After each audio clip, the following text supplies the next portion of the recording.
So po tatlong door, lalaki po ito. May bidet na po yan. Mga nakabidi po yan. Sabihin may paghugas ng pwede na yan. Yan. Ito. Apak baligosi po. So walang pila dito. May maintenance naman naglilinis mo. Kaya lang, ganyan lang talaga yung flooring niya.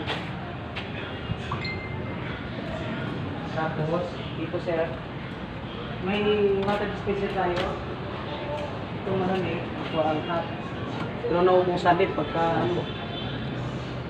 Tapos dito sir, paikot ito, mayroon tayong sampayan. Kita nyo naman sir. Pag naglaba kayo, pwede dito naman. Ngayon, kung tinatamad ka maglaba, may laundry shop tayo dun sa labas. Labas doon, meron. Ano po ito sa ano mo?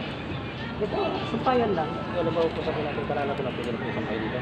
Palalaba lang? Oo. Bakit tumulo? Ay, hindi naman sumaluhan din eh.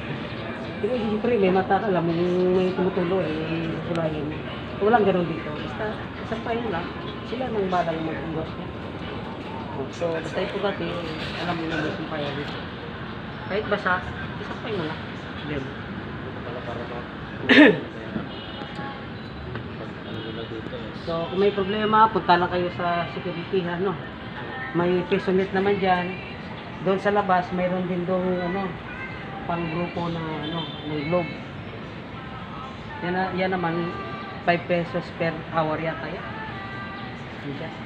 Yung bendo machine yata yan. Ayan. So, okay na sir. Any question? Wala naman sir. Oo.